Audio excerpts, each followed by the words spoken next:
명태균 씨의 융단 폭격이 시작되었습니다.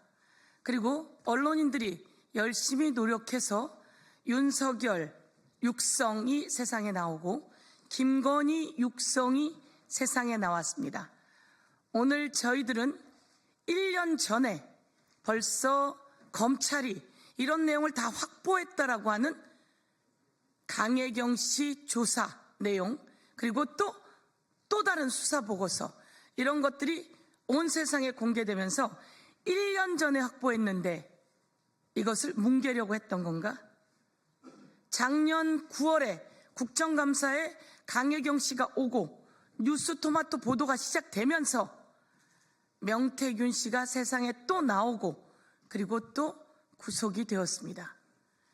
이 사람들이 지난 9월에 언론이 보도하지 않았으면 강혜경 씨와 김태열 씨가 그 평범한 사람의 한 인간으로 공익제보자 신고를 하고 이 세상에 그 무서운 윤석열과 김건희를 고발하지 않았으면 다 묻혔을 일입니다.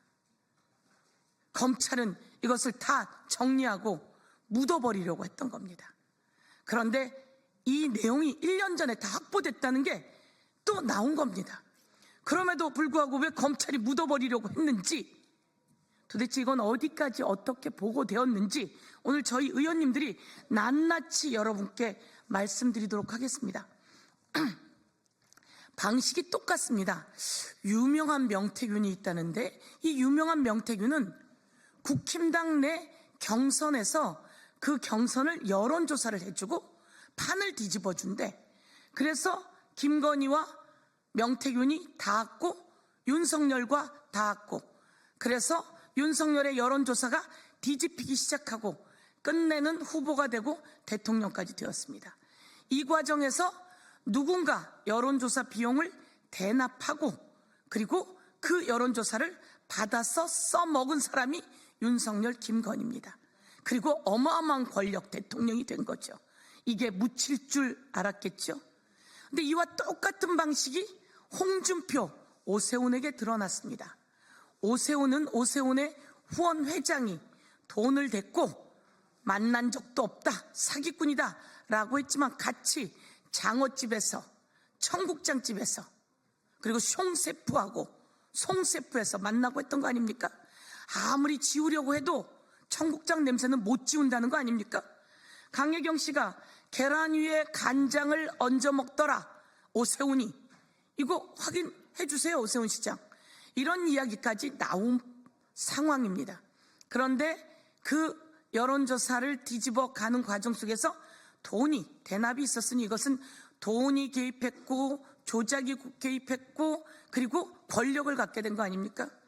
이번에는 홍준표 시장과 관련한 겁니다. 홍준표 시장과 관련해서는 대납 내역이 이렇게 다 나오지 않았습니까? 돈을 대납한 내역이 나왔는데 딱 얼마 만에 이 사람이 홍준표 대구시의 공무원으로 채용됩니다.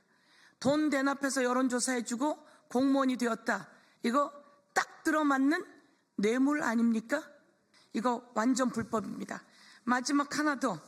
이게 홍준표 아들이 명태균 씨에게 보냈다라고 하는 카카오톡 내용입니다. 23년 7월에 보냈다고 하죠.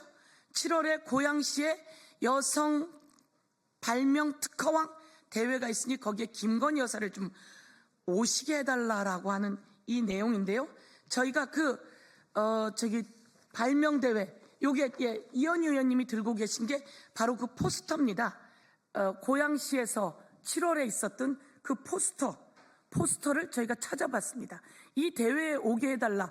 23년 7월까지 홍준표 아들이 명태균과 주고받았던 카카오 내역입니다. 21년에 그리고 23년 5월에는 트로트, 대구시에서 하는 트로트에 와달라고 트로트 티켓을 보내줬다는 거 아닙니까? 이런 상황인데 어떻게 빼고 어떻게 도망갈 겁니까? 검찰이 홍준표, 오세훈까지 철저히 수사할 것을 촉구합니다. 예. 윤석열, 김건희 부부 앞에서 멈춰선 검찰 수사. 검찰 1년 전 윤석열, 김건희의 정치자금법, 공직선거법 위반 파악, 그런데 조사하지 않아 충격. 검찰은 김건희 소환하고 수사하라. 홍준표 시장은 뇌물 혐의 정황 드러나. 검찰은 이에 대해 철저히 수사하라. 충격. 윤석열의 정치자금법 등 위반 정황 1년 전 파악한 검찰. 검찰이 지금으로부터 약 1년 전 강예경 씨 조사 과정에서 윤석열 대통령의 당선을 위한 여론조사가 실시됐고 이른바 여론조사 비용을 제3자가 대납한 정황을 파악한 것으로 언론 보도에 나왔습니다. 최초로 공개된 강예경 씨의 신문 조서에 따르면 강예경 씨는 지난 대선 기간 명태균 씨가 윤석열 대통령의 당선을 위한 여론조사를 실시하기 위해 지방의 정치 지망생들로부터 돈을 거둔 사실과 이 돈으로 진행된 여론조사를 윤석열 대통령이 공짜로 제공받았다는 사실을 검찰에 진술했습니다.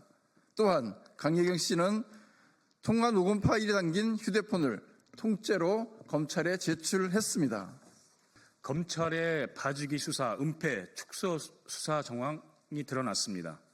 휴대폰을 제출받은 열흘 뒤인 2024년 4월 12일 검찰은 디지털 포렌식 결과 통화 녹음 파일 4,295개를 추출했다고 수사 보고서를 작성했습니다. 윤석열의 정치자금법 위반 혐의를 뒷받침하는 내용 대다수가 대선 기간에 이루어진 통화였음에도 검찰은 이 기간에 녹음 파일은 제외하고 대선 이후의 녹음 파일 100여 개만 살펴보기로 결정했다는 수사 보고서도 공개됐습니다. 충격적입니다. 결국 명태균 게이트 초동 수사 과정에서는 2022년 대통령 선거 9일 전 명태균과 강혜경의 통화, 맨날 윤석열이한테 보고해줘야 돼. 대통령 선거 7일 전 오늘 다 뽑아줘야 돼요. 윤석열 총장이 문자가 왔네. 라는 윤석열의 정치자금법 위반 혐의를 가리키는 중요한 녹음 파일은 빠지게 된 것입니다. 검찰의 은폐, 축소 수사 정황이 드러났습니다. 검찰이 선택한 100여 개의 녹취에 윤석열, 김건희 부부 공직선거법 위반 소지가 들어있다고 합니다. 공천 개입의 정황이 드러났음에도 검찰은 명태균의 휴대폰과 김건희의 휴대폰 확보를 위한 압수수색에 나서지 않았습니다. 검찰의 전형적인 봐주기 수사입니다. 핵심 물증인 명태균 휴대폰 확보도 못한 검찰의 부실 수사. 2024년 9월 5일 뉴스토마토의 김건희 여사 4월 10일 총선 공천 개입 보도로 명태균 게이트가 세상에 드러났습니다. 그제서야 검찰은 명태균 씨 주거지를 압수수색했지만 이미 명태균은 처남을 통해 휴대폰을 빼돌리고 난 이후였습니다. 검찰은 CCTV 추적을 통해 명태균이 휴대폰을 처남에게 준 정황을 확인했습니다. 내용은 10월 26일 작성된 수사 보고서에 담겼는데 처남에 대한 압수수색은 그로부터 5일 뒤에 이루어졌고 결국 휴대폰은 찾지 못했습니다. 명태균 측은 압수수색 당시 휴대폰이 처남 집에 있었다고 주장했습니다. 결국 부실 압수수색에 대한 의혹이 다시 또 제기되는 지점입니다.